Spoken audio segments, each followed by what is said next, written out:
Hi, everybody, and welcome tonight for the panel that we're putting together on climate change on public lands. This is commemorating in part the 75th anniversary of Bureau of Land Management. And welcome you all here online. I'm wearing my mask here, pulling it down for just this brief introduction.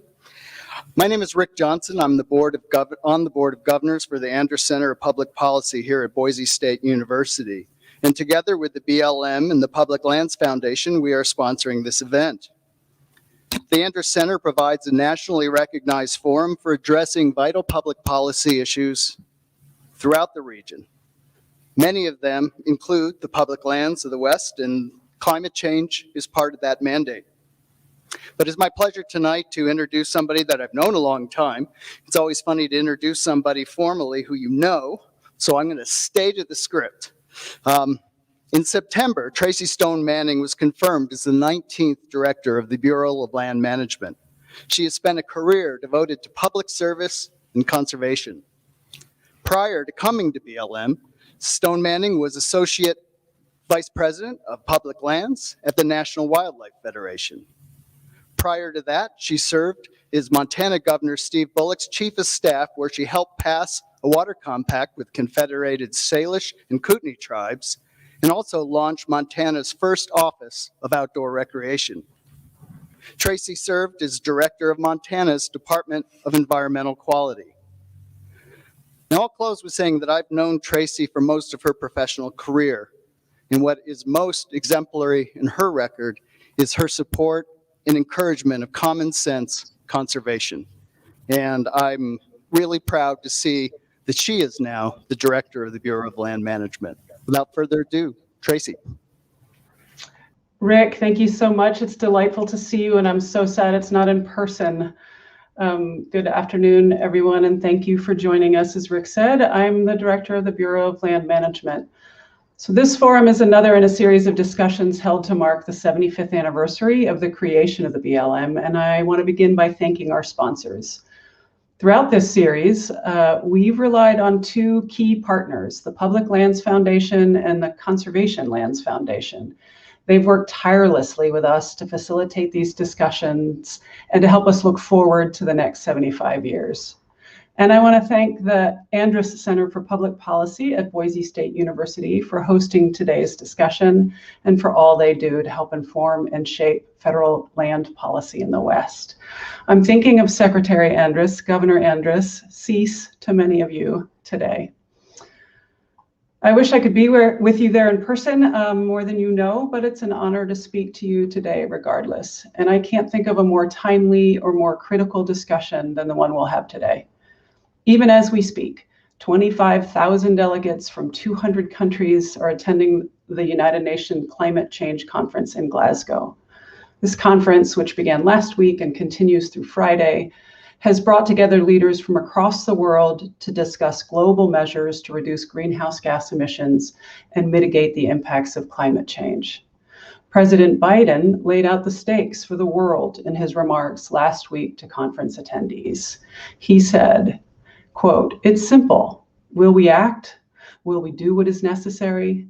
Will we seize the enormous opportunity before us, or will we condemn future generations to suffer?" He went on. This is the decade that will determine the answer. This decade. The science is clear. We only have a brief window left before us to raise our ambitions and to meet the task that's rapidly narrowing. I think about these questions that the president posed to us and the BLM's role in answering them every day. We manage 1 in every 10 acres of land in the United States. These lands encompass incredible natural wonders and countless recreational opportunities open to every single American. They're the engine that powers our nation's economy and supports hundreds of thousands of jobs in communities across the West. And they're now at risk of irreversible change from a changing climate. As professional land managers, we see the effects of climate change every day on our public lands, as well as the lands that adjoin them. And across the West, we've seen increasing water scarcity and deepening drought. The scientists you'll hear from today will speak to this far better than I can, and we all need to listen to them. This all, of course, has led to growing numbers of wildfires, and these wildfires are much more intense than we've seen in the past, as you'll hear today from BLM's own Grant Beebe, director of the National Interagency Fire Center there in Boise. And that growth, I think, is why the president paid Grant and his colleagues a visit this past summer. We're experiencing more and more intense extreme weather events attributed to climate change. We're seeing the spread of invasive species and pests like pine bark beetle, which has devastated millions of acres of pine forests as milder winters allow the spread. We see the range of native species shifting and shrinking as the conditions in which they've evolved over millions of years rapidly change. We see the threats to the migration of millions of birds. These migrations,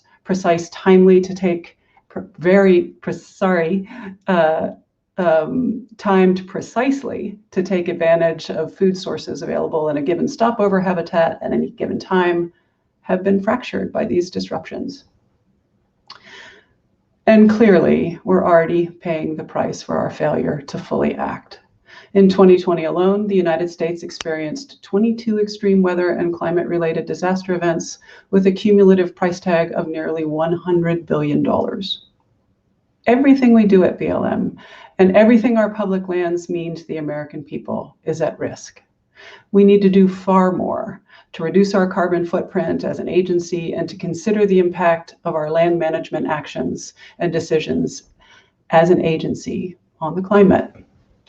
As Secretary Haaland said, America's public lands are part of our heritage as citizens. We all have a stake in how these lands are managed for current and future generations. And as the climate crisis disproportionately affects underserved communities, the BLM and the Department of Interior are supporting the administration's commitments to tackle the climate crisis and put environmental justice at the very center of its mission. To do so, we're working to build a clean energy future that will create millions of good-paying jobs while protecting communities, natural and cultural resources, and all the things upon which we rely. Addressing a challenge as complex and far-reaching as the climate crisis will require all of us to participate. And that's why, despite what I've just talked about, despite the incredible challenges ahead of us and the daunting changes in the landscape, I remain optimistic that we will come together and in really practical ways, dig in deep and find the solutions that future generations are going to be so grateful and pleased that we found. That's why this panel discussion is so vital. I want to thank our moderator, BLM Idaho Deputy State Director June Shoemaker, for moderating today's panel. And I also want to express my gratitude to the distinguished panelists who've agreed to share their time and perspective with us today. As I said before, we need to listen to them. They will help us chart the solutions we're all looking for. We're honored to have you with us and eager to work with you into the future. Thank you all again for joining us today, and I'll now turn things over to June. June. Thank you so much, Tracy.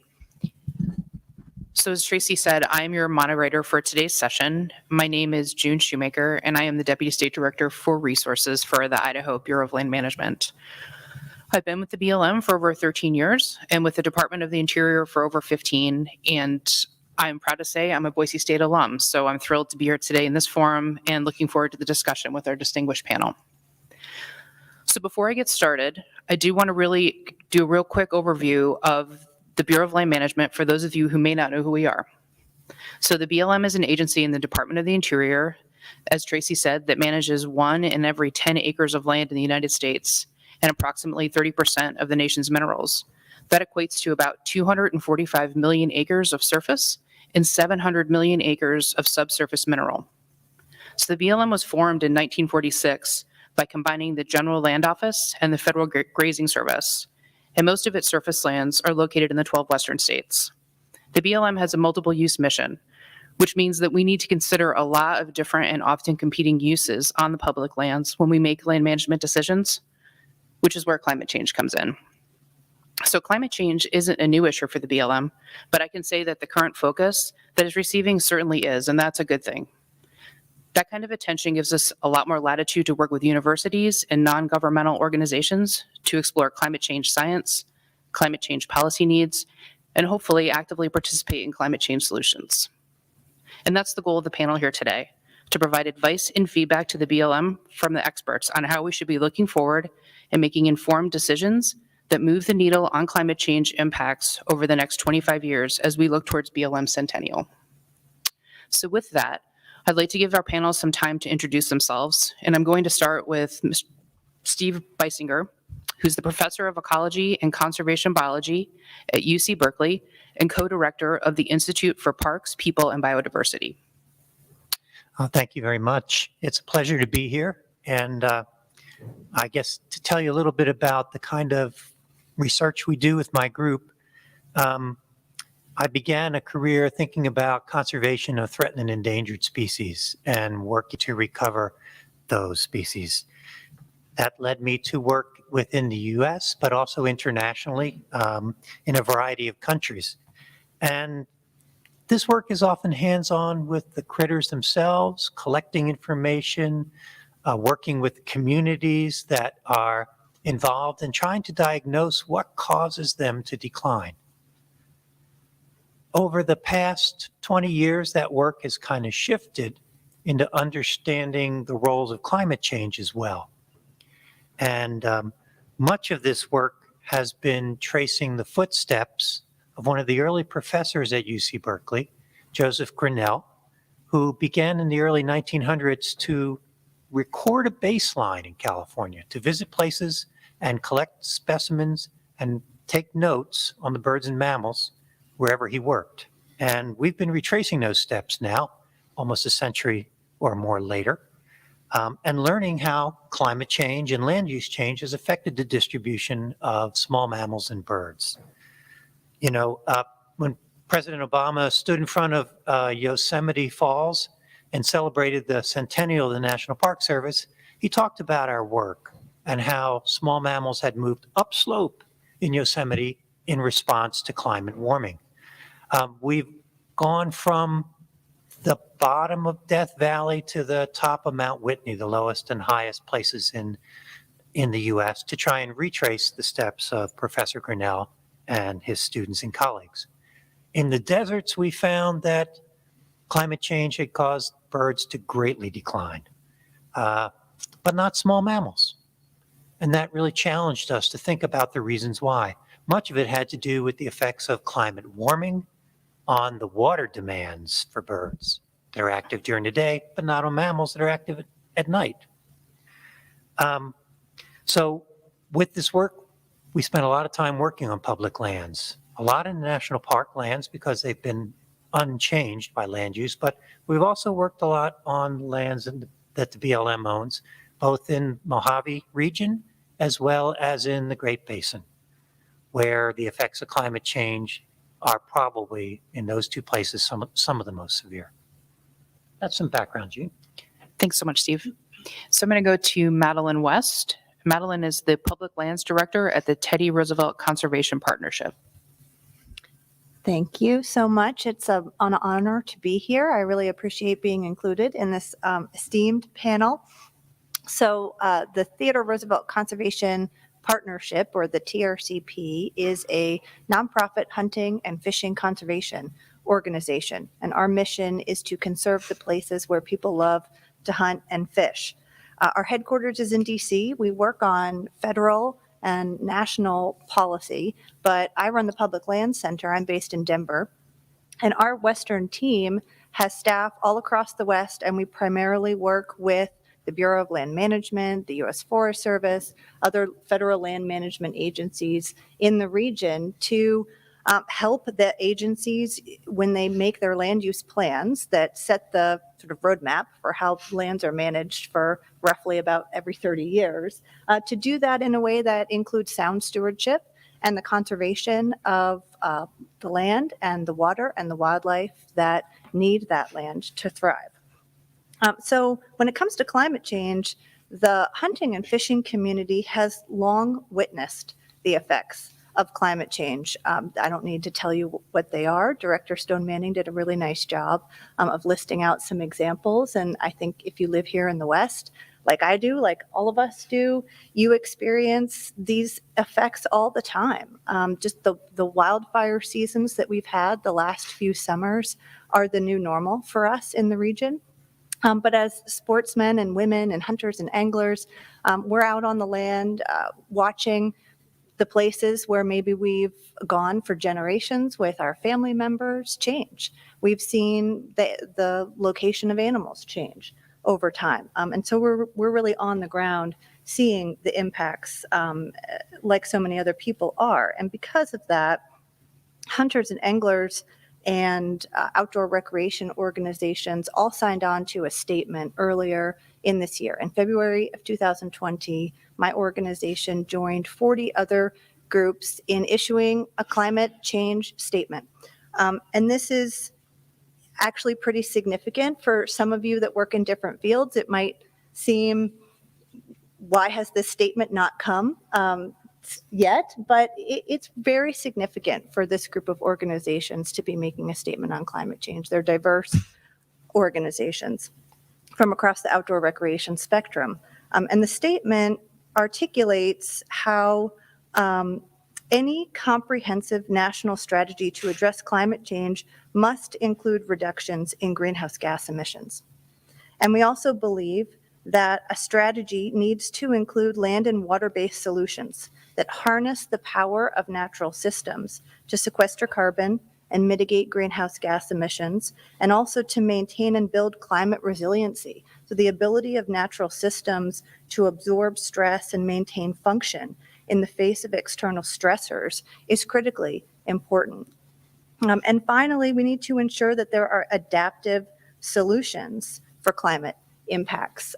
So we need to mitigate the impacts of climate change and also be prepared to adapt. It's not an either or, both need to happen at this time. And so I'll just close with that statement as being kind of the foundation of what I can represent here on the panel. Thank you. Great. Thank you so much, Madeline. I'm going to move on to Jen Pierce. Jen is professor at Boise State's Department of Geosciences and Director of Idaho Climate Literacy Education Engagement and Research at Boise State University. Thanks so much, June, and thanks for having me here. I'm really looking forward to learning from the rest of the panelists. So I'm a third-generation geologist. I grew up in Colorado and Wyoming. My dad was a geologist and my grandfather was a geologist working throughout the Western region. I first started working in the climate realm by digging up little tiny pieces of charcoal in alluvial fans in the South Fork Payette River drainage here in Idaho for my dissertation research about 20 years ago now. And by dating these little pieces of charcoal, I could reconstruct fire histories going back 10,000 years in Idaho. I always joke with people that I went to school for 12 years to tell you ready, that fires are bigger and more severe when it's warm and dry. Shocking, I know. So that had been a theme of my research and continues to be a theme for myself and my graduate students. I'm also doing more active work in soils and how soils can store carbon on our landscapes. But really the reason that I'm here today is because I'm a mom. I have two kids, 9 and 11 years old, and I am concerned that they do not have the tools and training they need to address a changing future. That is why I started iClear, the Idaho Climate Literacy Education Engagement and Research Group, to provide Idahoans with tools to address the causes, consequences, and solutions to climate change. And if you're interested, we'll have a meeting right after this one at 6:30 this evening. My analogy with that is that, it's like our kids, if we knew that all our kids had to sail an old-fashioned boat across the Pacific by the time they graduated from high school, we would be busy teaching them about navigation and maintenance and how to repair the ship and all the things that they need for this this incredible challenge that faces them. Our kids are not getting that in their schools, certainly not here in Idaho. And those tools will help them with managing our public lands, our forests, and our rangelands. And so I'm looking forward to talking with the rest of the panel about those solutions today. Thank you. Thank you so much, Jen. So finally, I'm going to introduce Grant Beebe. He is the Assistant Director for the Bureau of Land Management's Fire Innovation Program. Thanks, June. I think Tracy made me a director, so I was going to go with that title. Guys, I noticed that. Yeah, I know. I wrote it down on my notes. I'm not sure what that means. So thanks. I'm sporting the NIFC logo today, the National Interagency Fire Center logo, not the BLM patch. And so I'm proud to represent, the 9 state and federal agencies that are up there at the east end of the runway at the Boise Airport. It's a proud location where we've been doing interagency work in the fire regime for, 50 years now. We were going to celebrate our 50th anniversary last year, but COVID got in the way, so we keep pushing that 50th anniversary out, as I do with my birthday. We're just pushing it out there further. So I made the big trip down here, the 15-minute drive, but it's another great opportunity to work with BSU and the Andrews Center. We've got a great relationship with the Andrews Center, and we're super happy to be working again on another event. I'm sorry that John Freemuth isn't here. Long time Andrews Center focal point for us and a neighbor of mine, but anyways, in his memory, here we go.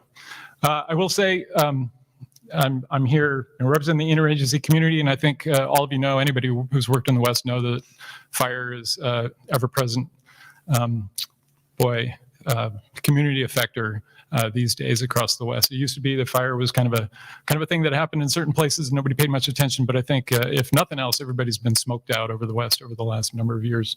And us parents, we certainly know that it has a huge effect on our daily life. So I think it's becoming front and center in most people's minds. When it's hotter and drier, fires burn bigger. There's a couple of good things that really indicate to me the severity of the problems that we're going to be faced with in the coming years in the fire community. Between 52 and 2011, summer length has increased from 78 to 95 days.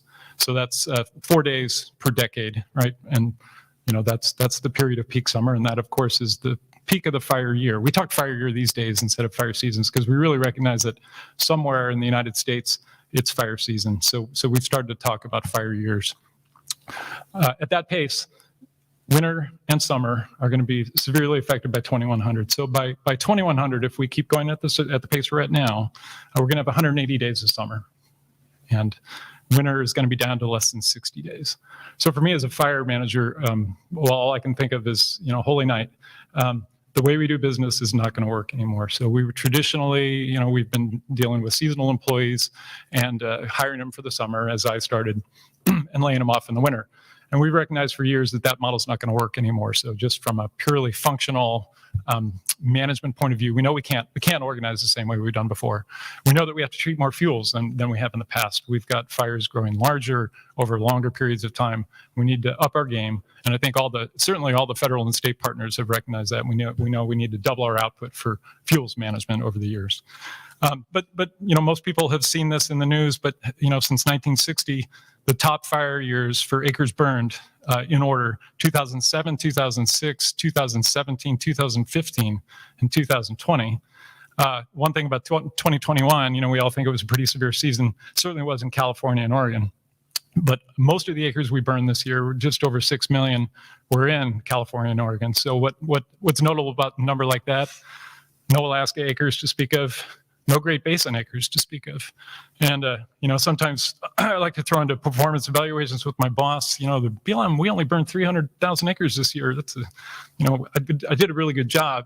The fact is, what's scary about that number is that there wasn't enough grass in the Great Basin to actually sustain some burning. So it seems like a good thing that we're not burning grass, we're not burning rangelands that need protection, but in fact, it's a really dangerous signal to us that things have changed and we need to pay heed. So I've been doing this job for a long time, and I'll just say that when I started back in early in the Reagan administration, so it's been a while, we used to talk when I was in fire school about some of the big fires that burned, and I was growing up in Northern California. We talked about a fire called Gorda Rat, which was 80,000 acres in the Coast Range of California. or this Marble Cone fire that was 170,000 acres. Or then, of course, we talked in '88 about the Yellowstone fires. And, Yellowstone, '88 watershed event for a lot of us, smaller than the Dixie fire, single fire that burned this year in California. So I think when you put things in scale and when you start considering the kind of fire seasons we're seeing, it's real, it's here. And over my career, I've certainly seen the change. Thanks, Gene. Thanks so much, Grant. So we're going to move into the panel discussion. Grant talked about how he's seen climate change affect the landscape over his career, and I think that's an important thing to note, right? There have been obvious historic climate impacts, not only on public lands, but on all lands at the state and local level. And there's been a significant amount of climate science and work that has been done by academia, private and public groups. So I'd like to open the discussion with a question of how should BLM capitalize on the work, research, and science that has happened in the past and is occurring now? And I'm going to go ahead and ask Madeline to sort of kick us off on the conversation. Okay. Well, I was prepared to start by saying that we have such an incredible moment of significant financial investment, because we've all been hearing in the news about the Infrastructure Investment and Jobs Act that's just been passed. And I will talk about that, but I think the very eloquent opening remarks of Director Stone Manning is really an opportunity right there, just to have the leadership to tackle this issue will be incredibly important, because it's not easy. If it was easy, we would have done it by now. If it was easy, the Bureau would have figured this out by now. It's extremely complex, as the scientists around me can explain to all of us. But so back to the immediate opportunity at hand. There's a lot of money flying around these days in Congress, and that's an exciting opportunity. It's investment, financial investment that's going out to the local, state, and federal levels. And so the Infrastructure Investment and Jobs Act has funds dedicated in it to, air quotes, climate resilience, which is, a broadly defined term. And in the bill, there are specific, programs that fit under climate resilience. But also importantly, the legislation acknowledges the role of natural infrastructure. And so that's infrastructure that mitigates natural disasters. I mean, specifically in the bill, natural infrastructure can be more broadly defined. But in this infrastructure package, natural infrastructure is funded and referenced significantly, like rivers and wetlands and estuaries and dunes, how nature and the land can be used to mitigate the adverse effects from climate change. And so I think that just is one example of a growing awareness that's existing, that natural systems and land, like the 245 million acres of land that the Bureau manages out here in the West, can support both mitigation of and adaptation to climate impacts. So just briefly on the mitigation side, I'm talking about things like forested habitat that can serve as carbon sinks, or reclaiming degraded land to remove invasive weeds that feed that fire cycle. Because if you're improving the health of the land, it's less likely to burn, or maybe not burn as severely. And so that's sort of the mitigation, some examples of how natural infrastructure can mitigate impacts. On the adaptation side, which I think people have been talking about more in the last 10 or 15 years at least, it's conserving intact land, protecting habitat, and connecting those intact landscapes so that species, and Steve can talk about this more, species can, have places to move. They have more options as their, habitats are shifting, as they need to shift to adapt to impacts. They have places to go, whether it's, specific wildlife corridors for migration, or just, broader connectivity of intact landscapes. And I'll close my opening remarks here for this question, because I'd love to hear from other panelists, by just, saying the Bureau has really good management tools now to do this conservation work. And looking ahead, I think a real opportunity and need is to take the applied climate science to, predict what the future land is going to look like so that they can apply those management tools now. Now the BLM does a really good job of applying management tools, for the landscape that they know today. But how can they have the science to apply to think about what the landscape might look like tomorrow and manage for that future? Thank you. Thanks, Steve. I'm going to go ahead and kick to you because, really what Madeline was talking about a little bit was really sort of right down your alley when you're talking about threatened and endangered species in particular, and sort of this concept of exposure, sensitivity, and adaptation as they relate to tools, right? Sure.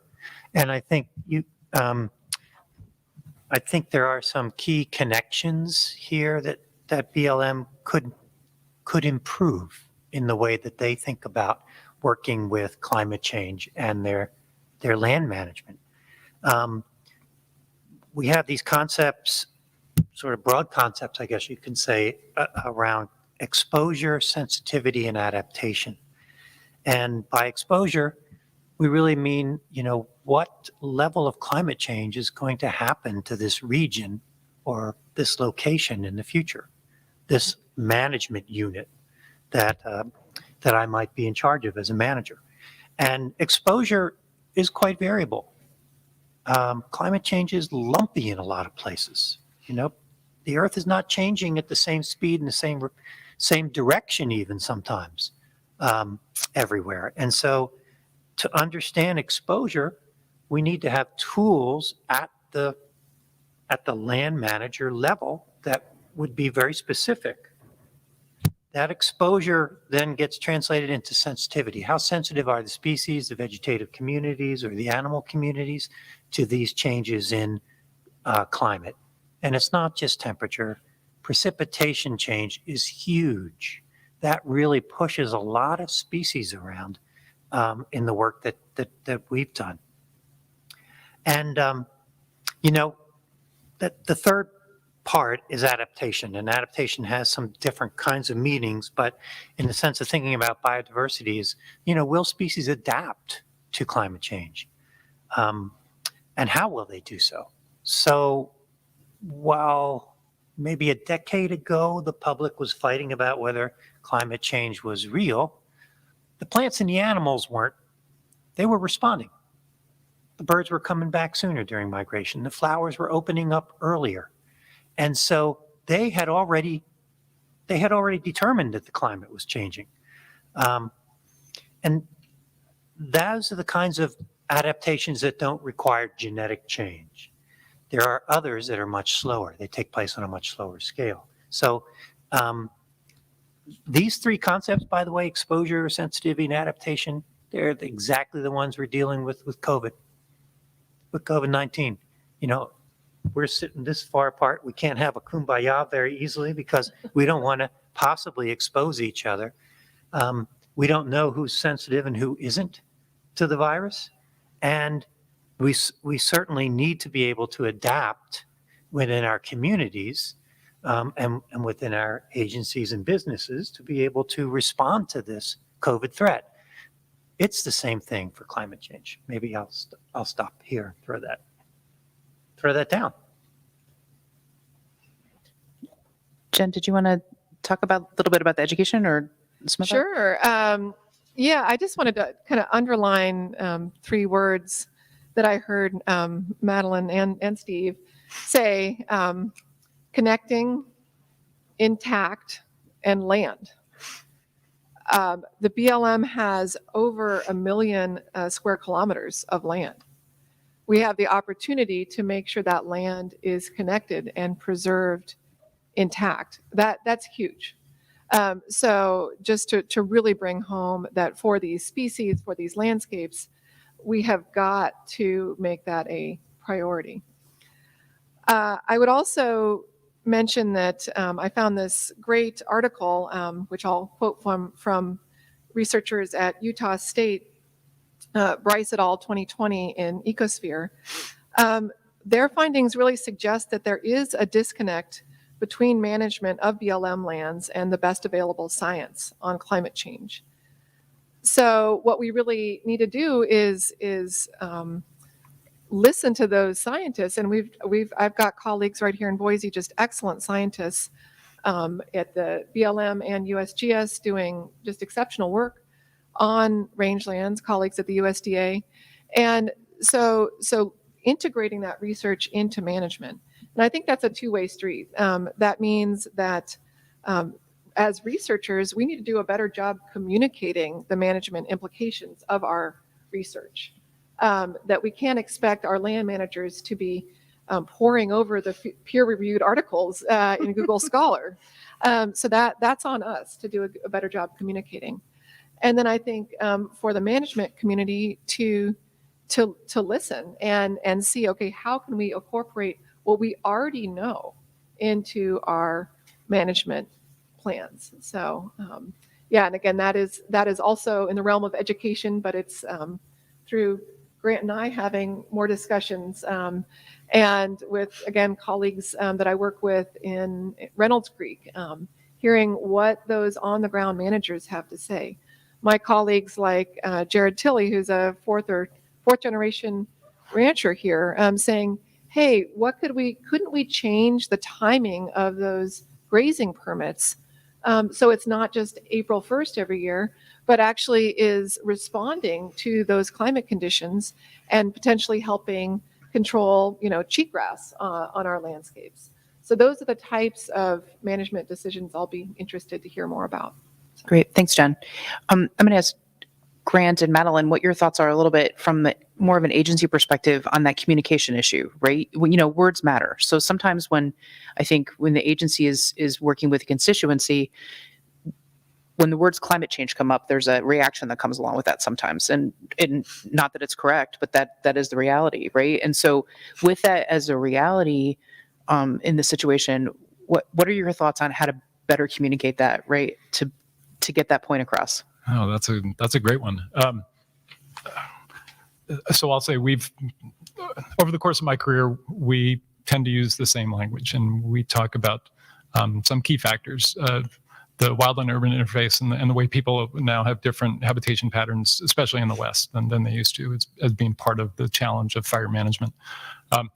We talk hotter and drier, longer fire seasons, fire years, and so sometimes I will say that we intentionally and sometimes unintentionally just blur the line on the communication, just say, here's what we're seeing, here are the symptoms. We're not going to argue about the causes, but the fact is, this is the reality we've been facing for decades, and it's not this year, it's not the last 10 years, it's been as long as I've been doing this job, and obviously the people before me, they must have had it way easier, because in my time it's been really hard and getting harder.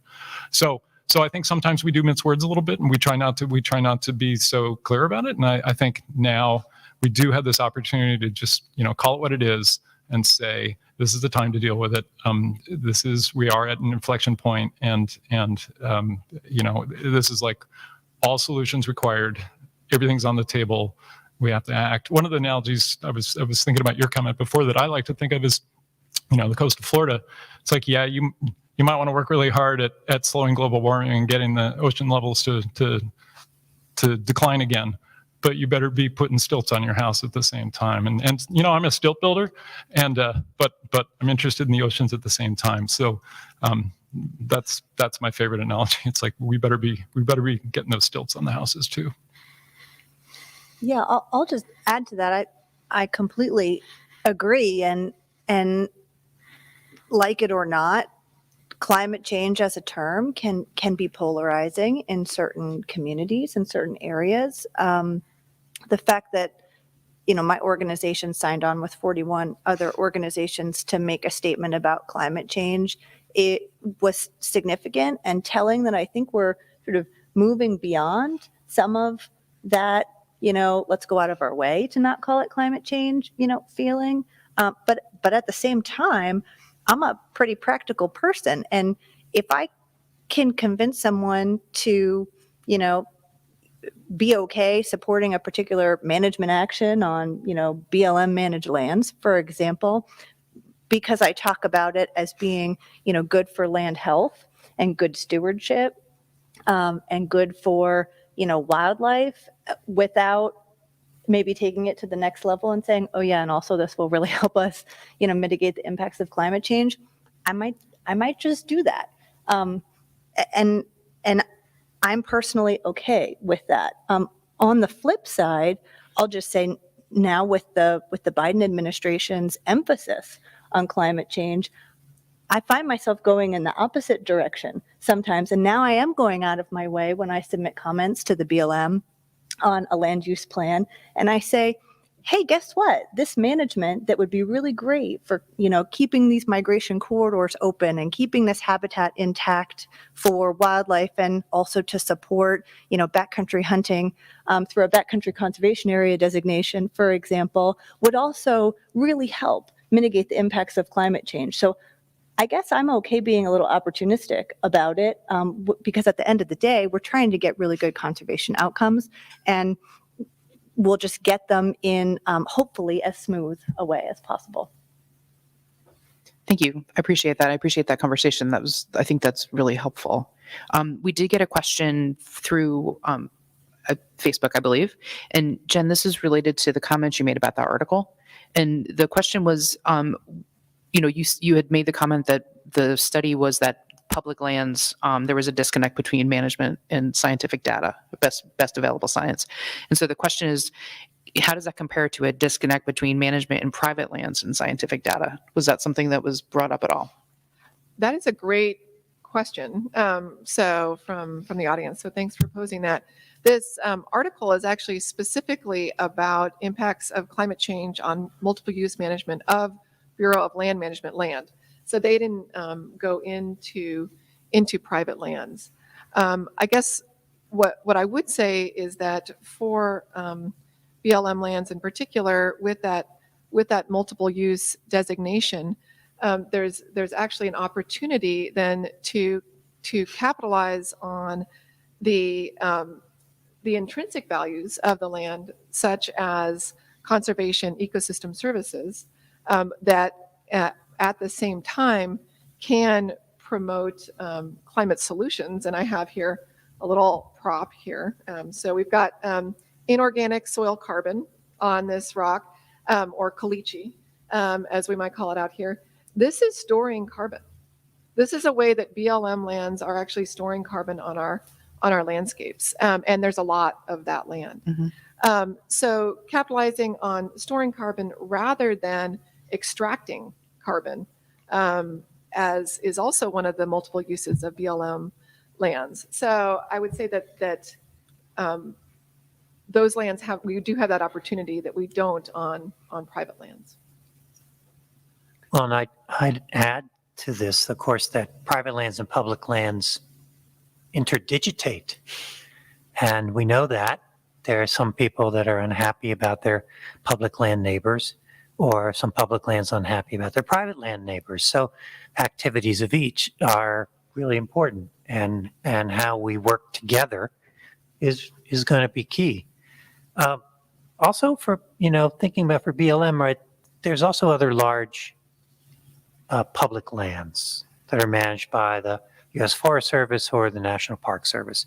National Park Service has had a climate change chief scientist and an office of climate change adaptation that gets involved in actually doing the planning and bringing the science to that management unit.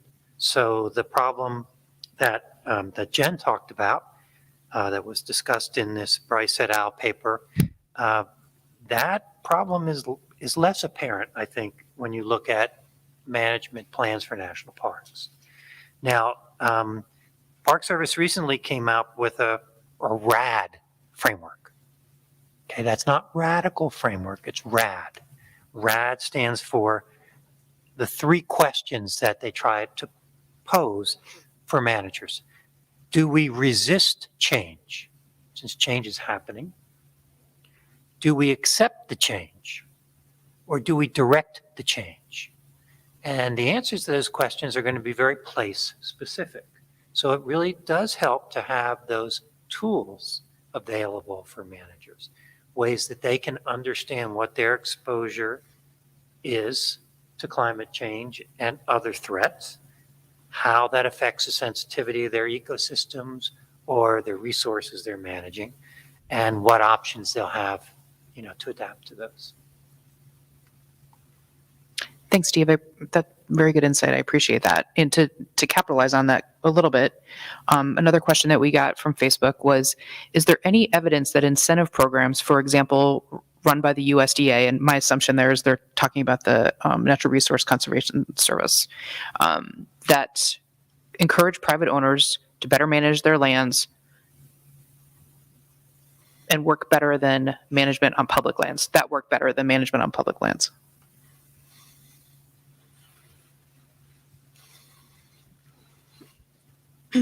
Madeline, I don't know, do you have any experience with that in some of your, I know I'm putting you on the spot, but with No, it's some of the okay. TRCP work? Yeah, I mean, there are some great voluntary conservation programs run through the USDA, particularly that fund good conservation work.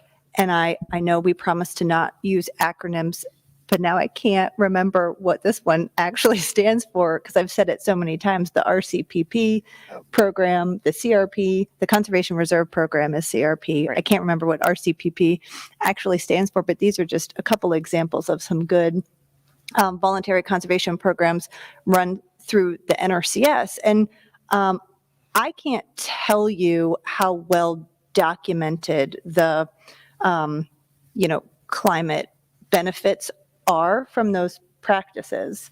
But I would guess to say that if the research had been done that, demonstrated real, benefits from those practices, there's probably not a direct line of communication happening between, NRCS and the folks, doing that monitoring work and everyday BLM land managers working on either, updating land use plans or implementing current ones, just from what I know about how government and bureaucracies can kind of get stuck sometimes. That would be good information sharing. I mean, if I can go back to Steve's earlier comment, because it ties into this question, I am really curious what information is sort of readily available to BLM land managers now that can help, inform them at the local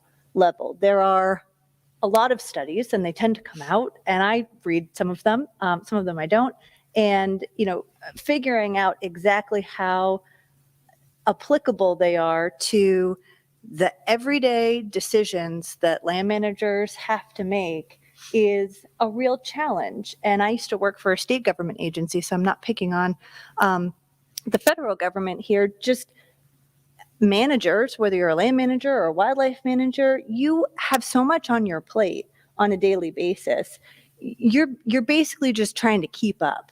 And not get too far behind and deal with the most urgent issue in front of you. So really stopping and stepping back and thinking and planning ahead and,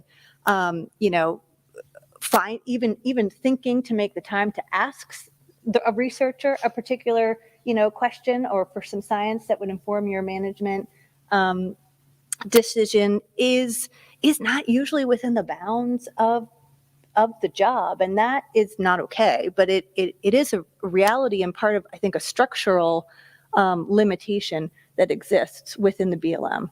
The last thing I'll say, and then I'd love to hear what other people have to say, is earlier I did compliment the BLM on the management tools that you all have at your disposal, and there are many, and yet I think there are more that could be developed or some that could be better utilized to help in this arena. Just thinking about the use of adaptive management plans in land use planning. How can you free up some of the, discretion at the managerial level to take in new information in between, every 30 years when a land use plan is being considered, to bring that in at the implementation stage when it's good information to be used. And the BLM gets really stuck now at times. And the Forest Service updated their planning regs back in 2012, but they're really just being practiced and implemented now.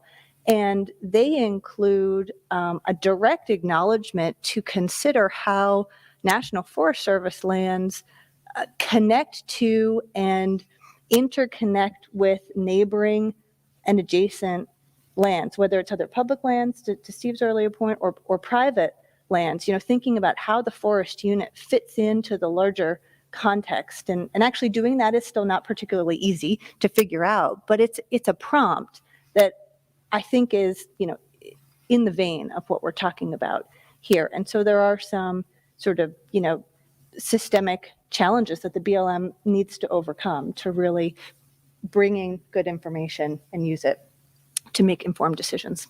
Thanks for that, Madeline. And I would like to hear from the rest of the panel on what their thoughts are on that, but I'd like to mix into that conversation what you think a focus of research maybe should be, right? What has been missed so far, and what's something that we should start paying more attention to over the course of the next 25 years?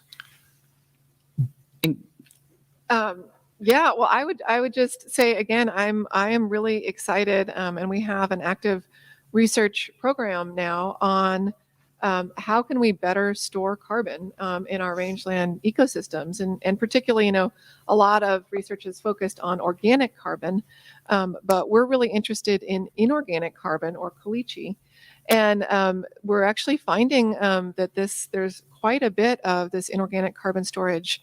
Not just in our rangelands, but also in our agricultural lands in Idaho. So I'm really excited about that as a research possibility. I'd also like to work more with our fire managers to better understand. Grant and I were talking right before the panel that understanding solutions to fires in forests is completely different from our rangelands, and that we. First of all, we have the opportunity to put out, to not cause those human fires. 84% of all fires in the U.S. are caused by people. And so if we can reduce those fire starts on our rangelands and figure out from a research perspective, how much of this is an education part, how much of it can be achieved through management. For example, along I-84 here in Idaho, getting the highway corridors free of vegetation and greatly reducing fire starts from cars. Those are all kind of, I think, low-hanging fruit. So, And as long as we're talking education, I think the other really glaring piece that we need to work on better is getting people accustomed to living with smoke in the shoulder seasons. So we know that fuels management, not just prescribed fire, but prescribed fire is certainly a big part of it, is a key part of what we need to do. We need to have fires burn under conditions under which we want them to burn. We're not going to banish fire from the woods. We're not going back to, good old German forestry. That's not the intent. We know we need to put out fires in places. We need to let fires go in other places because either we can't put them out or it's unsafe to do so, or they're doing some good things. But getting folks to accept that you're going to get smoke one way or the other. You might get it in July and August intensely. It might have some really serious health effects on firefighters and community members who are dealing with PM 2.5 and other contaminants. Or we can try to manage things a little bit better and produce a landscape that when it does burn, it'll burn in a way that we can live with a little bit better. So when we're talking about education, that's the other key piece.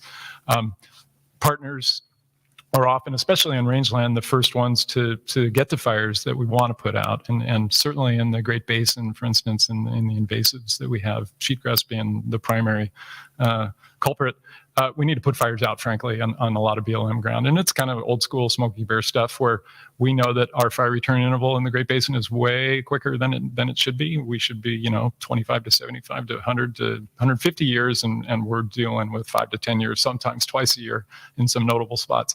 So we need to push that return interval longer and restore some rangelands. So sometimes we're just putting fires out in the BLM, which is sometimes different from what our partner agencies are trying to accomplish. I think one of those, we talk about best science, and applying best available science. And I'll just say, I pull my hair out sometimes trying to figure out, whether we should, clear cut and regrow forests and sequester carbon in the veg that we're taking off, graze and regrow. I mean, sometimes, I think it's the answer to carbon sequestration in veg is probably all the above. If you can use cogeneration and take some, non-commercial products off and get electricity out of it, that's probably a solution if there's a market for it. So I think sometimes we want the answer. The answer is to put all fires out and don't release carbon into the atmosphere. But it's not that simple. So it's a different solution in different places. So sometimes saying, yeah, just apply the best available science, that sounds great. But, if we could all agree on what that is on the micro scale that sometimes we're dealing with, that would be a whole different matter. And then the original question, could somebody, private landowner, do things better than the BLM? Boy, I hope so, because, we're $1 billion agency and 250 million acres that we're managing. So I would assume that there are some, private landowners out there who can manage more intensively than we can in the BLM, just from a practical point of view, just considering the vast landscape we're dealing with and the necessities of FLPMA, Organic Act, and how we need to manage our land. So I'm sure there are. I'm super proud of our agency, though, and what we do with what little we got, and we've got incredible people who do great things. So, sometimes it seems like we're flawed, but the people I work with, it's like, wow, I can't imagine doing your job, June. I can't imagine doing your job. So there you go. Well, I'm just going to jump in here. I think we used to think climate change was an existential threat. It was up there in the Arctic, and the polar bears were going to have to swim further to find their food if they could. I think we now know that that's not the case.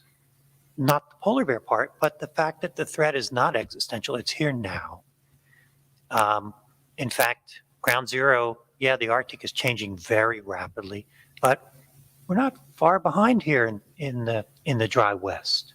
We know that's really very much related to the fact that we live in an arid part of the country, and it's been getting drier and hotter, and drought and fire, especially in places, kinds of lands that the BLM is trying to steward, much of which are lower elevation.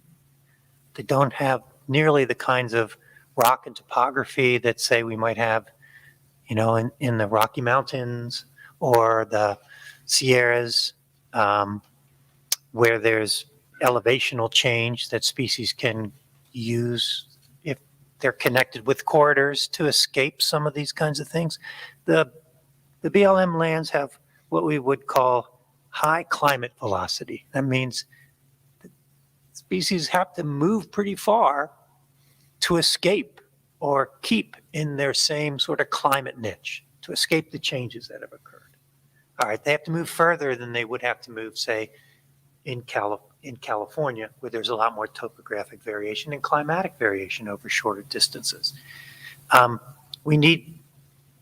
We probably need some better tools to be able to work with that kind of information for the local land managers.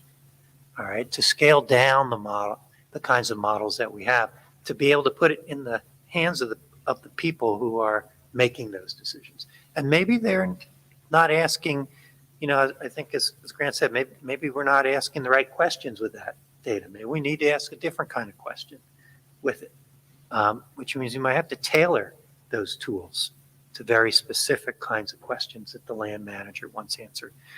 But, I think as both Madeline and Jen said, there's a lot of science, climate-related science that's happened now in the last couple of decades. Oh my gosh. It's been such an expanding field. And so I do think there's a lot of information out there. Good, Melon. I have a follow-up question on that.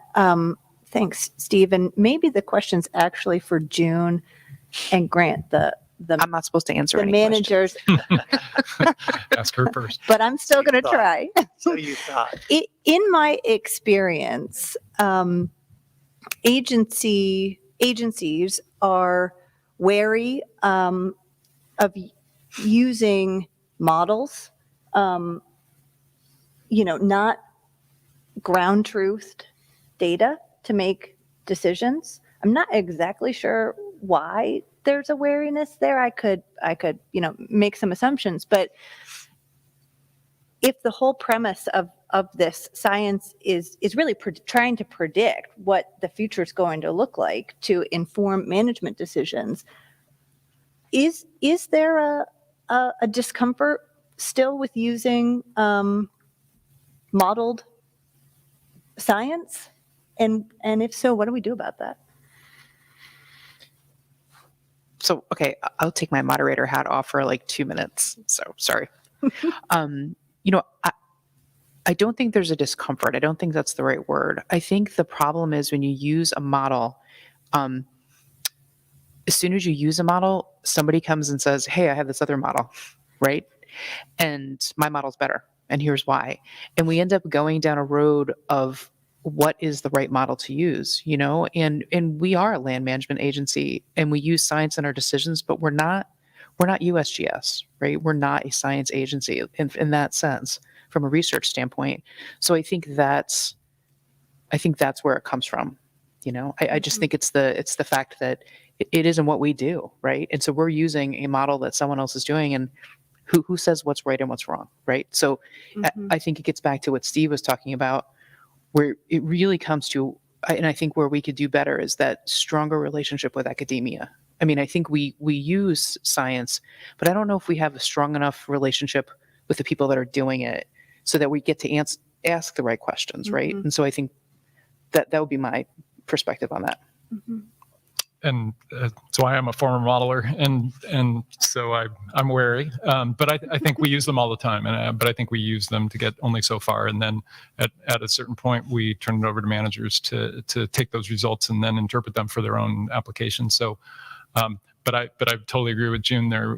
It turns into the next model, and modelers create their own weather, and we need to manage. So sometimes we're waiting 10 years for the model to be perfected, and by that time they're obsolete, outdated, and we're working on the next one. But I think we support science to the degree we can. We have a joint fire science program that we host up here that in conjunction with the Forest Service, and I'll say that a big part of what they do is make sure that the research either they're supporting or they're gathering is able to be outsourced to or output to managers, so that managers have a view of the most important research that's out there in their daily lives, and that's a big part of what these folks do. It's not just producing technical reports or producing peer-reviewed journals, but to actually get that stuff into the hands of managers, and then that's a great emphasis for the program we have, because it's useless if it sits on the shelf or if it's just in a journal and never applied.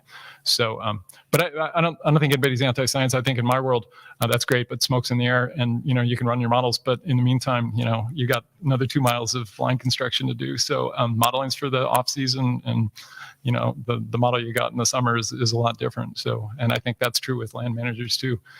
People are always behind and trying to catch up.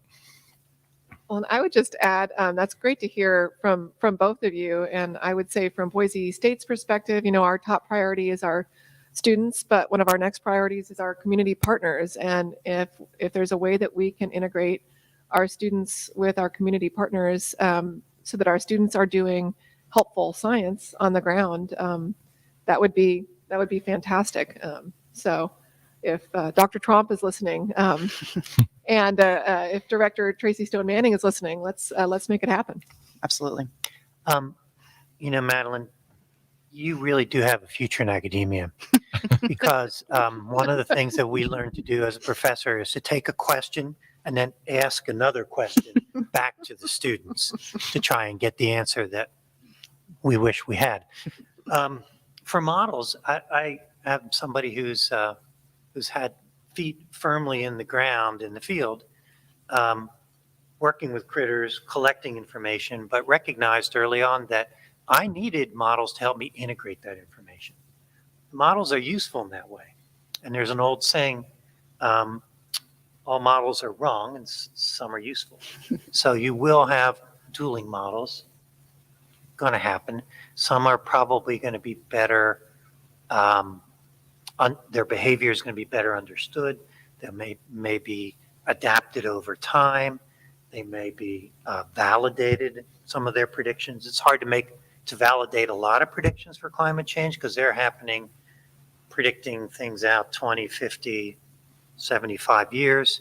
I think of them more like projections rather than predictions when I do my work. But it's kind of sexy to say predictions. And so we have a lot of discomfort sometimes with models because of those things. But as I teach my class, I explain to them, you used a model this morning to choose your clothes. It was a point scoring model in your mind of what color combinations went together. I didn't wear my green pants with my white shoes today to get dressed. I chose different color combinations. We have models that we use all the time, and it's just a matter of getting comfortable with putting them in, making formal mathematical statements, putting them together to project something out. And it is terribly discomforting for someone who can't get under the hood and see those things. But that's where you get people to help you that are more comfortable about doing that. Some people like to repair their own cars. Others are happy just to drive them. And maybe June, I'll throw back in, since I don't want to appear to be a knuckledragger. So anybody who lives in California, for instance, if they were paying attention to some of the feeds from some of the incident command posts, are really familiar with some of the fire modeling we do, for instance, during an active event. And you can see the projected, not predicted, I think am I getting that right? So you're getting the projected fire perimeter growth with 85% certainty kind of thing. So not to say that we don't use really well-grounded, really field truth models in our business, but sometimes when I think of models, I think of more obscure, less well-grounded truthed decision support systems that sometimes aren't, going through the planning process is useful. The plan itself is less useful sometimes. So, but yeah, I don't want to say that we're not using models every day in our world. And a good way to use them is to create scenarios, sort of what if. And those are the ways that models can help inform you to make a good decision. But I think coming back to where you started, June, you can't hang your decision only on a model. That said, my new favorite paper from Rice et al. Ecosphere 2020, their models show that pinyon junipers, they have really spatially explicit models showing very significant vegetation changes, and in particular, pinyon juniper will be pretty much gone from Nevada and Oregon, and a little bit of an increase in Wyoming. So those are the types of information that would be very useful for fire managers. I know I read that paper just the other day, and I was looking at that going, well, that's great for sage grouse because we're going to get all sorts of great habitat there where we've been trying to eradicate some pinyon juniper and burn some holes in pinyon juniper. So this is where sometimes I'm just pulling my hair out trying to figure out, well, what is the right answer now? Because that was what we were trying to do just last year. But I came across that too, and talking about forage production, but unfortunately a lot of the forage appears like it's going to be bromus. But yeah, interesting. I just ran across that too. Yeah. Well, that's right. And that's where you would want to think about the RAD framework. So for example, the National Park Service, their public land mandate had been to keep the park and its condition that it was in when it was founded. Or as the Leopold Report in the 1960s, which was the guideline for managing these lands, said creating vignettes of primitive America the way it was before Europeans arrived. And that was the land management goal. So there, the park would try to resist change. And we had this concept that we called them parks and protected areas, but there are no areas protected from climate change. Right. And just to segue into another question, I want to hear your thoughts on the panel's thoughts. Exactly that. So the Park Service, it's how do we use the science? How do we use the information that's out there and translate that into management goals, right? And so, BLM is a little different because BLM is working landscape. Right. There's a lot of activities that are happening on the ground and are authorized on the ground on a regular basis. It's just as the course of action, normal course of action. So what does the panel think that some of BLM's climate change management goals should be? Well, I would say one of the first management goals, if we're trying to store carbon underground is to keep it underground and not extract it in the first place. So that would be the easiest way, to use Grant's analogy to address the rising sea part, is to stop extracting carbon. Can you talk a little bit more about the keep it underground, like as far as some of the studies that are going on and some of the work that's happening on that? Yeah, so that, of course, the oil and gas extraction on BLM lands is taking out fossil carbon in its most concentrated form, and then releasing that CO2 into the air. And so if our goal is to reduce and address climate change and manage for a changing climate, then the number one thing I think that the BLM can do is to reduce those number of leases for oil and gas and to keep that carbon underground. As much as I love my soil inorganic carbon, this is not nearly as concentrated a form of carbon as oil and gas. So reduce those leases for oil and gas extraction. And I'll just point out, very recently, the BLM issued a statement saying that every lease sale for oil and gas, which is analyzed, the environmental impacts of which are analyzed, according to NEPA, will have to account for the social cost of carbon. And the EAs, the environmental assessments in draft, are out now across the western states for public comment. And I was just looking at the one for Colorado earlier today, and what's really interesting is the BLM's trying to account for this, and yet in the environmental assessment it says, well, we can't actually know what the carbon emissions are going to be in the lease sale stage, because the specifics about how the development's going to be done, the size of the pad, how many wells, all of that aren't known at the lease sale stage.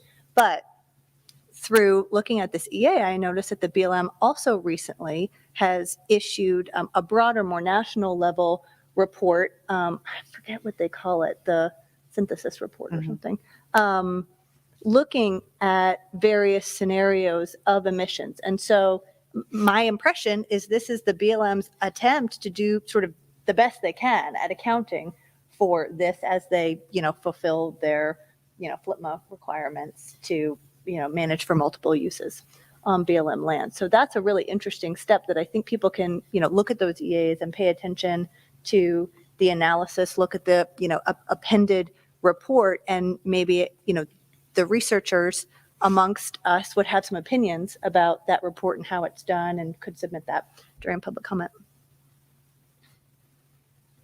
Any other thoughts on management goals? I have one. I don't want to do all the talking, but, we haven't really talked about, obviously a reduction in emissions of fossil fuels would have an impact up in a positive sense. There's also, air quality standards that go along with oil and gas developments, and increasing those to reduce, methane emissions. But we haven't really talked about renewable energy development and how that plays out in a really complicated way in this climate conversation. So the deployment of renewable energy obviously helps with fossil fuel emissions, but has an impact on the land, and particularly public lands is where we're seeing the fastest deployment of renewable energy development, and solar is growing exponentially. And I think there has not been enough of a conversation about how to facilitate the rapid expansion of renewable energy development on public lands in a way that accounts for the value of intact landscapes, and how to mitigate for the impacts that occur from renewable energy development. So everything has a trade-off, and my organization is working on looking into the science around renewable energy impacts on the wildlife species that we primarily work on, and there's other organizations doing the same. But I think the BLM could certainly update the programmatic environmental assessments and impact statements that have been done for both wind and solar expand the range of those and certainly include more current research and science in those since they were done a long time ago, and we've learned a lot since then. And just to add one last dimension, Yeah, please. Of course, biodiversity has got to be a goal, a Right. management goal. And the public is entrusting, as the largest real estate owner of our public lands, biodiversity to BLM. Biodiversity that occurs there, and that means more than just species. It means maintaining healthy communities and ecosystems and maintaining the processes. And that's harder now with climate change. The key processes that maintain that biodiversity are definitely changing with the changing physical environment. I have an idea, June. Can I offer BLM an idea? I'll offer the nation an idea, and I'll say we should have a moonshot type investment in invasive species for rangelands. I think we need a solution that's not firefighting. It's not cattle management. It's frankly, it's science-based, some sort of biological control, I believe. And I think if we put some of this infrastructure money, for instance, towards that, I think that would be a huge benefit to the American people if we could do some carbon sequestration by breaking that invasive cycle in the Great Basin. Yeah, we would absolutely I support brought that. some with me. There's so much out there to bring. From the Yes. foothills here around Boise. And so I think And you're violating all sorts of laws by Oh, doing yes, that, I'm right? sure I am. This is not done on behalf of the BLM. I happen to be in here. But I mean, a first part of this doesn't even involve a moonshot. It's by educating our students. My students in my class at Boise State are not from Idaho. And they thought, oh gosh, it must be the sagebrush that's causing all these fires. And they thought sagebrush was a non-native species. So that's an education piece. Whereas we know, okay, it's the rush skeleton weed, it's the cheatgrass that are the invasives. So I'd say starting with that. But yes, that's why I brought these in along with Smokey Bear to say that we do have the opportunity to reduce fires on our public lands, and the invasives is key to that.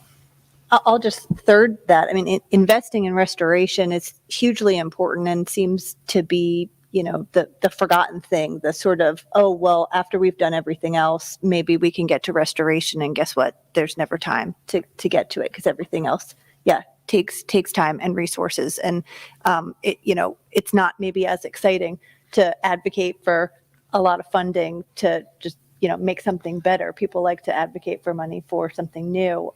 But absolutely restoration is critically important. And I just, in the last 10 years that I've been working on, this issue in sage grouse country in particular, we have not made any significant progress on invasive weeds and the fire cycle. Right. And there's some real money floating around right now that could really go towards this. And it also fits with the 30 by 30 goals. Absolutely. Right. Absolutely. Protecting 30% of the country's lands by 2030. And that's another initiative now the Biden administration is involved in, as well as pretty much every country in the world. So I want to do one last question that's the formal sort of question, and then I have a whole pile of questions that have come through Facebook, so I want to get to some of those as well. But the last question I want to sort of formally ask you guys, based on what I put together, is, we've spent a lot of time today talking about sort of all the things that, BLM could do, through their planning process and through, pulling in better science. And so I want to ask a question that's a little different. How can the public lands be part of the climate change solution, right? So how can BLM maybe sort of change the way they're looking a little bit at the lands and think of how can we be part of the bigger solution for that? I'm interested in your thoughts. Well, I'll just jump in and say renewables. We talked about that. There's a number of key places, lands owned by BLM that have started to be sites for renewables. renewable energy, those all depend, the value of those just depend entirely on locations. They can have negative impacts as well on biodiversity or other things if it's the wrong spot. Another is the recognition that we can do carbon storage in grasslands with organic carbon. And there's a lot of research being done right now to try and understand better this kind of natural solution. So BLM could be a leader in that area, actually. Some of it has also involved, some of it at the scale that BLM is managing would be experimental at the moment. So we could have more or better experiments to really understand things like the application of compost or sludge or other things to help promote below ground storage of carbon in the form of plant roots, since most of those plants, that's much of their biomass is below ground. Thanks. I think that's a really exciting idea. So I'll just second that. I mean, conservation is one of the multiple uses in the BLM's mandate. And so having some sort of experiments like this would be really exciting. Other land managers are doing this at a much smaller scale. The Colorado State Land Board has been experimenting for a long time in how to generate revenue from their state trust lands with these other types of businesses, whether it's, conservation easements or carbon sequestration and carbon markets. And so I think there are some models that the BLM could learn from. And then I'll just, be the squeaky wheel here talking about restoration and invasives. I mean, I think if the BLM has the land mass and the scale to make a real difference on the invasives problem and how that contributes to the wildfire cycle, and that would be enormously impactful for the region. I'll just third that and say that, yes, so keeping our carbon underground, and whether that's through not digging it up in the first place through oil and gas extraction, so limiting oil and gas extraction, and sequestering carbon is in terms of organic carbon, inorganic carbon on our landscapes. I also just wanted to point out, I mean, we've all learned through COVID the importance of our wild spaces. I mean, we all of us, I'm sure in this room and our virtual room, have appreciated the importance of clean air and clean water, and that our planet is changing. But what is not changing is the importance of conservation. And I think we all need to remember that conservation is a conservative value. This is not a Republican thing. This is not a Democratic thing. This is something that we all can get behind. And that on BLM lands, we have a vast area over which we can conserve this habitat for our wild creatures and habitat for us moving forward. So that, I think, has got to be part of the solution. Thanks, Jen. I'm not going to fourth it. Come on, Grant, fourth it. Party pooper. There you go. Thanks. Okay, so we have, like I said, we have a bunch of questions from Facebook. So I'm going to start throwing some out there, and let's talk a little bit about some of the questions that some of the folks who have out in the ether. And also, if anyone in the audience is interested as well, please feel free to walk up to the microphone and go ahead and ask a question. So the first one I'm going to throw out to you guys is, can the panelists share their thoughts on grazing management on public lands related to, say, fire breaks, outcome-based grazing, or ranchers adapting to drought conditions? How has that helped the Bureau adapt? Or maybe I'll say, how will that help the Bureau adapt, since we're giving advice to BLM? So, my experience with targeted grazing is fairly limited, but it's been done in the BLM, especially for establishing or maintaining some fuels breaks. I know in northeastern Nevada, for instance. And I'm not a professional grazer, and I know there's some challenges with moving cattle and getting them in the right spot and having adequate remuneration, if I'm getting that word right.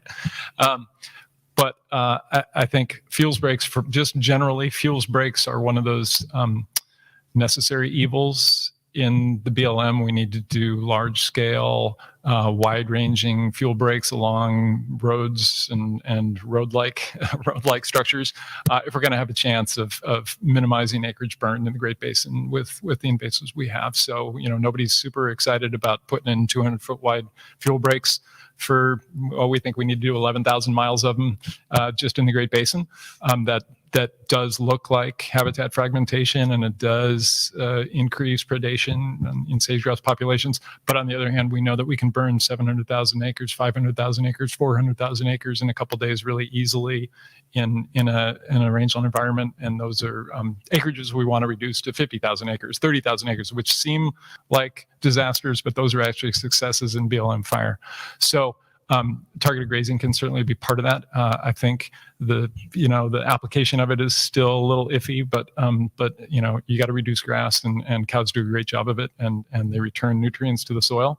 And I think there's been some success. I don't know if it's going to be a really significant part of how we're going to establish fuels breaks. And June, you probably have a better idea than I do, but fuels breaks themselves are really important. And, obviously, grazing down grass at the proper time so that we have a reduced fuel loading in the summertime is super important. And this is one of those times when I would just say it's all of the above. We need all the tools at our disposal. And I would just add, and actually something that Madeline said earlier, so just in terms of the policy structures that might allow, so again, instead of just having set dates for grazing allotments, to have some flexibility based on the fire season, based on the antecedent climate conditions, so that would allow our managers to be more flexible, I think would be a win-win solution. So then, and I'm definitely not an expert in this area either, but that would allow folks to pursue some options that maybe haven't been on the table. Mm-hmm.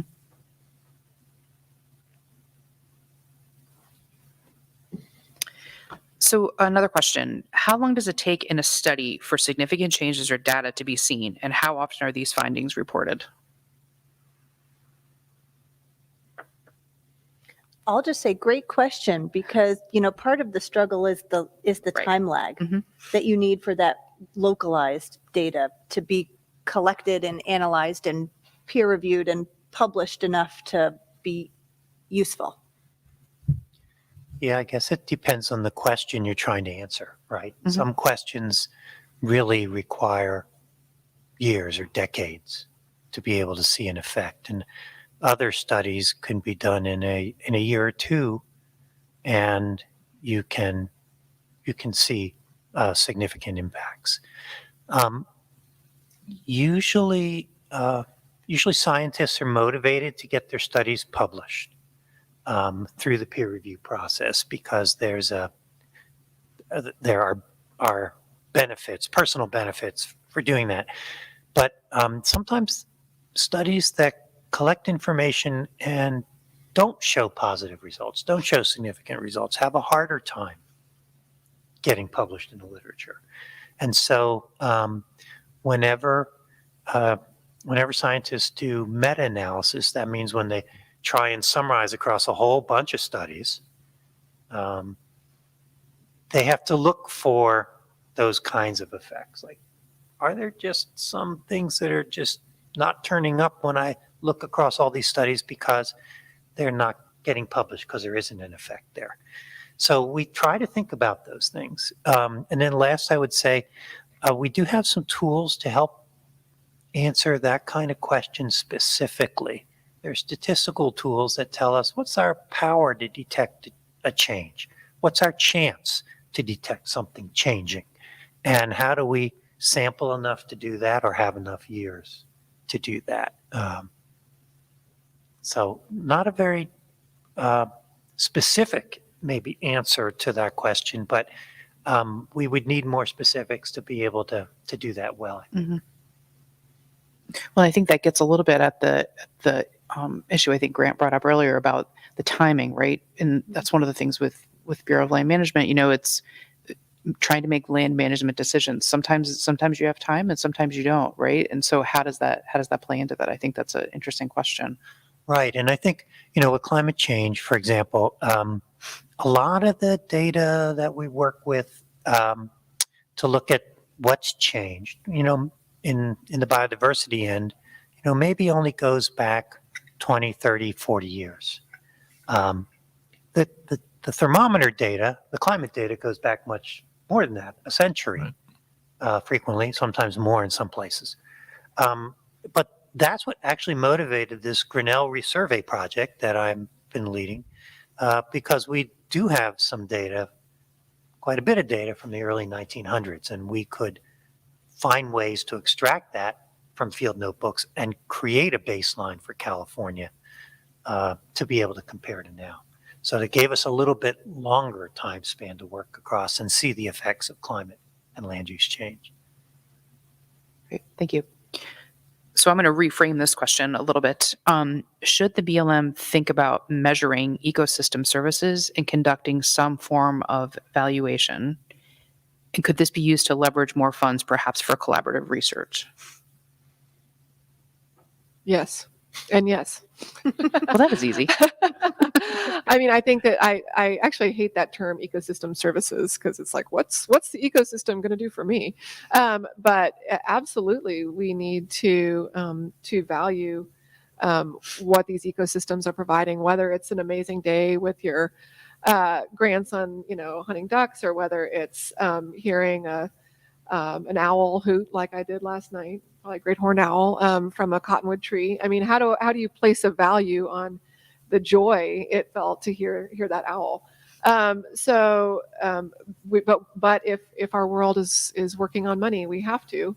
And then I pass it to smart people like Madeline to figure out how to put the policy structures in place to do that. So.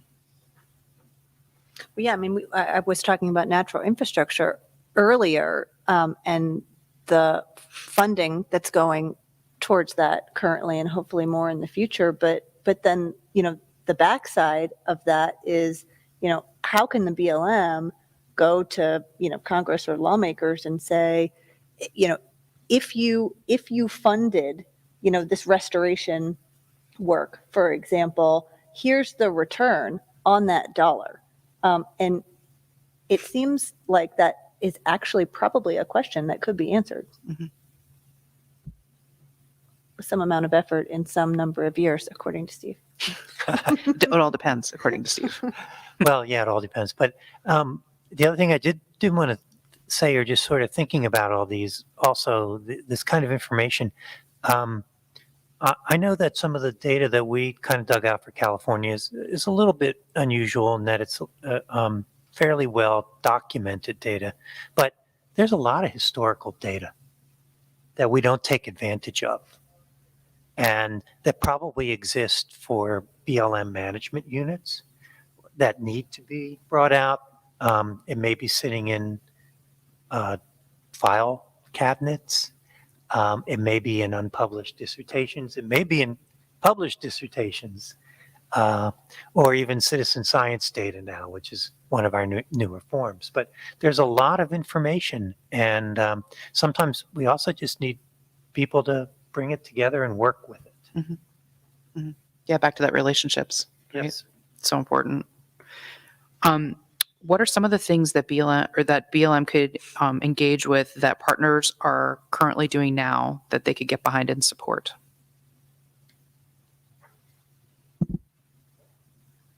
Sounds like a question for you. Jan? I'm not supposed to be answering questions.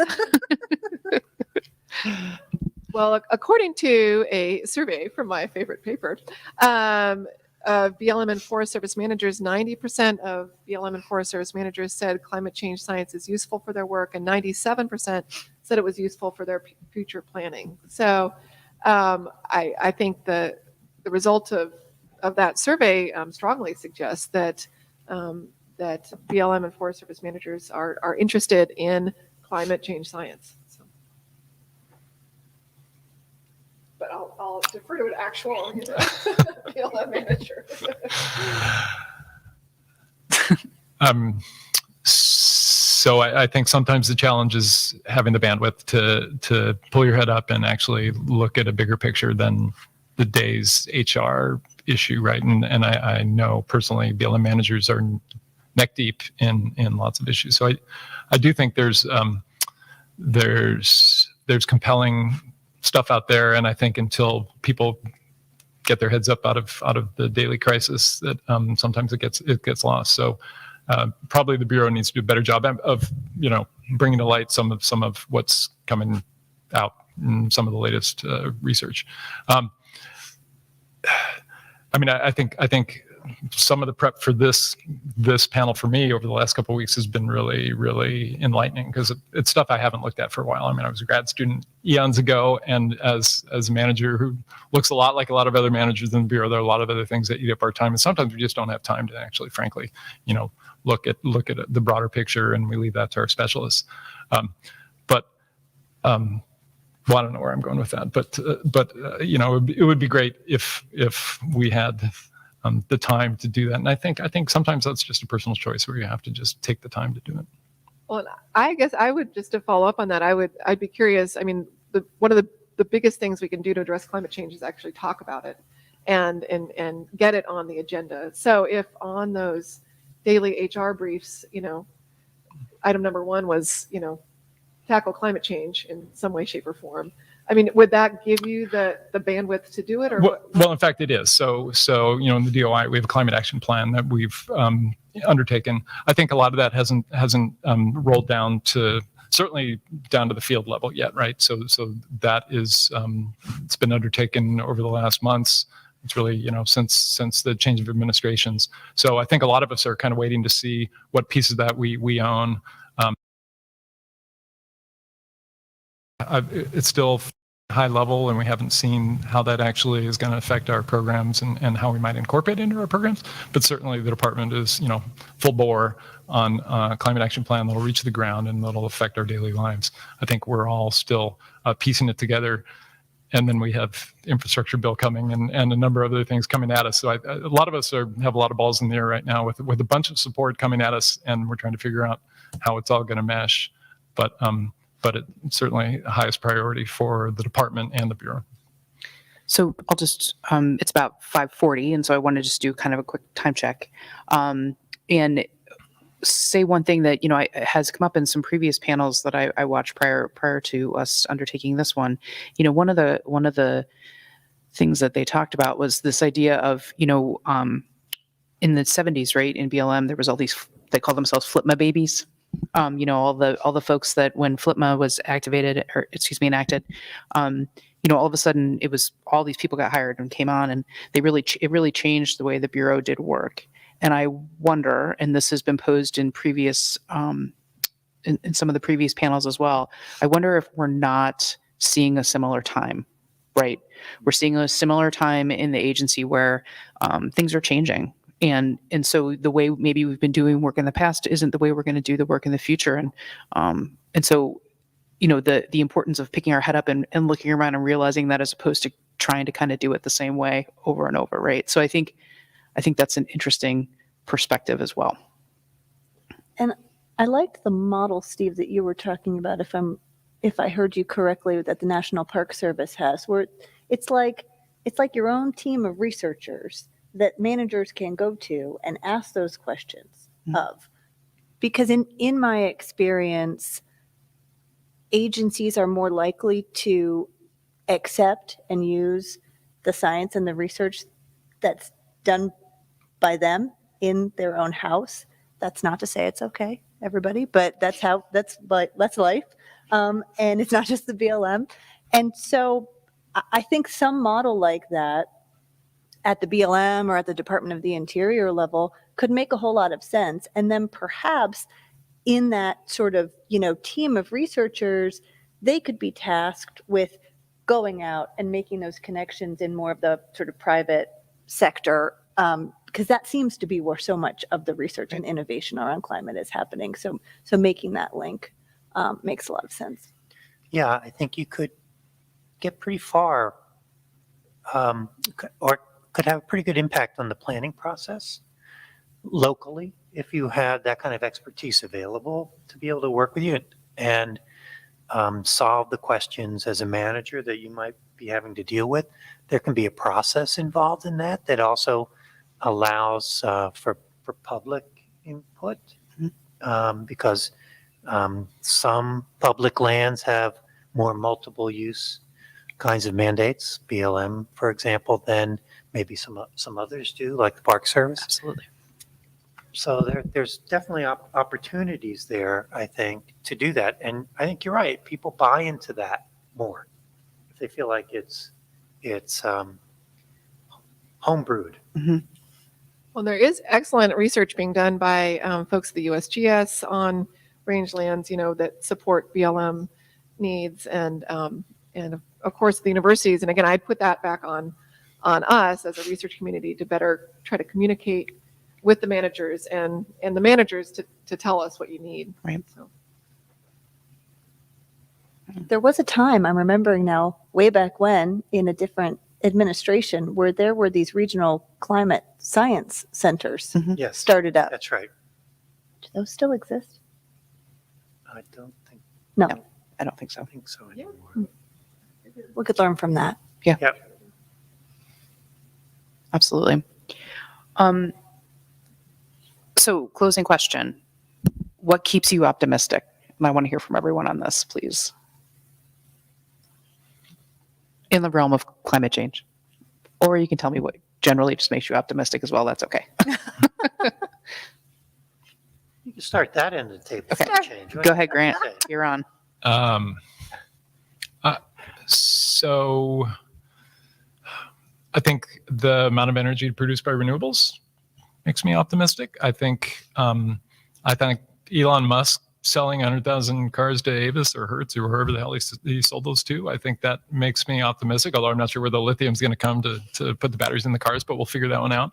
So, I think this country is getting it. And I think, as everybody said, we're beyond the point of asking whether it's happening. It's like, what are we going to do? So that has galvanized people's attention. I think, if there's any good thing to take from smoke being in the air for the last couple of years and many communities being either evacuated or having lost their communities entirely, it's that has made most people convinced that it's upon us, and it's not whether we're going to do something, it's how we're going to do something. So that makes me optimistic. I think the conversation has changed. I would say that my students make me optimistic. They are every day doing amazing things in the community, and I think we all owe it to them to hold up our end of the bargain. And so, that said, I think that understanding the policy structures that exist. I mean, it's like I could go out and do another fire study, and I could show yet again that fires are bigger and more severe when it's warm and dry. That's not what we need. We need to change the policy structures to enable not just our students, but us to make the changes we need to have a habitable planet. And I agree, it's not the days of pondering whether climate change will affect us are over. So let's do something. Thanks. And I'll say that I think I need to spend more time with Jen's students, because I don't always have a whole ton of optimism from day to day on this topic. But preparing for and participating in this panel really has brought that optimism. I mean, I'm excited. I think there are so many more tools out there that the BLM has that they're actually pretty used to using. It's just a matter of kind of amping them up or tweaking them a little bit, or bringing in some science to sort of reframe them. And that's really exciting to me. And just the fact that, we're having an acknowledgement at the national level that nature, that land can be, valuable infrastructure in combating the impacts of climate. And if we invest in it, that will only grow. I'm very optimistic about that. Thanks, Malum. I think those are all great points. And I definitely see from my students the same kind of urgency, desire, and dedication of that generation to make a change, to make a difference. I think there's also, I think maybe for change, maybe we also have some leadership that has figured that out as well. Leadership in government. I think we have local leadership now that's figured that out in our private citizenry, our public, other public organizations as well. So I'm pretty optimistic from those angles. I think their public awareness is like it's never been in my career before about the problems facing biodiversity as well as climate change. That doesn't mean that there aren't some things keeping me up at night. Fair enough. Fair enough. Well, I would like to thank the panel very much for participating. This has been a really, I think, interesting conversation. And I, speaking from working for the Bureau, like I very much appreciate your thoughts on this. I appreciate the thought you've taken and the time you've taken to prepare, to hopefully set us on a course for success. So thank you very much for that. And I'd like to thank the PLF for sponsoring the discussion. And anyway, and thank you all for your participation, and thank you for participation for the folks on Facebook, how you pass those questions up. I didn't get to all of them, but really good, thoughtful questions. So thank you everyone for their time. Thank you, June. Great job. Thank you to the audience. Thank you, audience.